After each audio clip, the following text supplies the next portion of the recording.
Hello guys, welcome back to our चुके मैं एक और नई वीडियो के साथ। तो आज की वीडियो में बात करेंगे महाभारत के एक प्रमुख किरदार, एक नहीं हम बल्कि दो कह सकते हैं कि हम उन दो किरदारों के बारे में तो ज़रूर बात कर ही सकते हैं आज की अपनी इस वीडियो में। और आपको पता ही है कि महाभारत में इन दो किरदारों का नाम जब तक ना लें तो महाभारत थोड़ी अधूरी सी भी लगती है। जी हाँ दोस्तों, आज हम बात करने जा रहे हैं द्रौपदी और श्री कृष्ण भगवान की। कि आप सभी को पता ही होगा कि द्रौपदी और श्री कृष्ण भगवान का कितना अहम भूमिका रही है इस महाभारत के युद्ध में।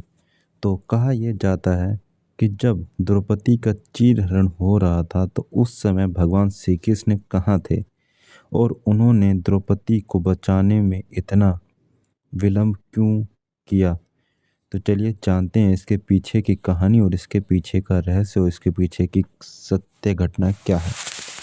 पांडवों की वह महारानी जिसके केस राजस्यों के अवभूत स्नान के समय सिंचित हुए थे, जो कुछ सप्ताह पूर्व ही चक्रवर्ती सम्राट के साथ सम्राज्ञी के रूप में समस्त नरेशों द्वारा वंदित हुई थी, राजस्वल होने की स्थिति में असहाय अस्वस्थ अवस्था में केस पकड़कर घसीट लाई गई।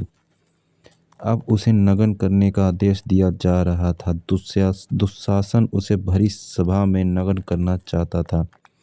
एक वस्त्र अबला नारी उसके एकमात्र वस्त्र को 10,000 हाथियों के बल वाला कुटिल दुशासन अपनी शक्तिशाली भुजाओं के बल से झटके से खींच रहा था। कितने क्षण द्रौपदी वस्त्र को पकड़े रह सकेगी। आज कोई नहीं उसकी सहायता करने वाला। उसके नेत्र से अश्रुओं की झड़ी उमड़ने लग गई। दोनों हाथ वस्त्र छोड़कर अपने आप ऊपर उठ गए।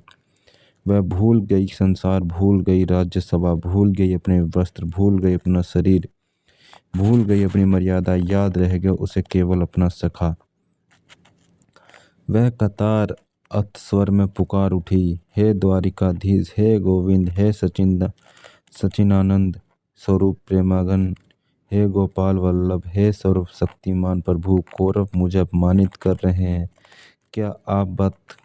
क्या यह बात आपको मालूम नहीं है? हे नाथ, हे रामानाथ, हे वज्रनाथ, हे अति जनार्दन, मैं कौरवों के समुद्र में डूब रही हूँ, मेरी रक्षा कीजिए। हे कृष्ण, आप सच्चिदानंद स्वरूप महायोगी हैं।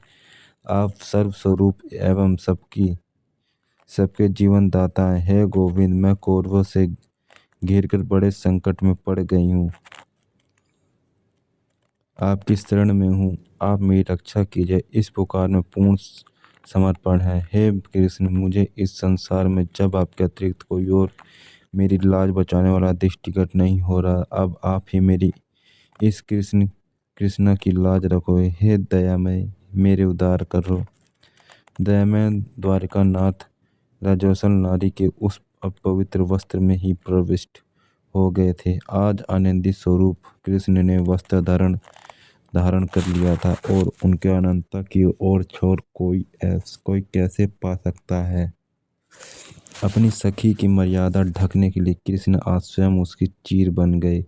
कहते हैं कि बाद में वासुदेव को उनकी सखी द्रौपदी ने उपलान दिया, हे वासुदेव, मेरे अभिन्न सखा, मेरी अति स्वर्ग में पुकारने पर भी इतनी देर से क्यों है? तब वासुदेव बोले, कृष्ण, तुमने मुझे द्वारिका से बुलाया, वहाँ से आने में समय लगता है ही है। मैं तो तेरे पास तेरे हृदय में अत्यंत मीर स्वरूप से उपस्थित था। यदि यहाँ से पुकारती तो शीघ्र ही आ जाता। तो ये थी कहानी और ये थी आज की हमारी वीडियो, जिसमें हमने जाना कि कैसे इतनी देर में प्रभु ने आके बचाया द्रौपदी को। तो उम्मीद करता हूँ गाइस ये वीडियो आपको अच्छी लगी। अगर वीडियो अच्छी लगी तो वीडियो को जरूर लाइक करें। चैनल पर नए हैं तो चैनल को सब्सक्राइब करें। तो मिलते हैं गाइस तब तक के लिए नेक्स्ट वीडियो में।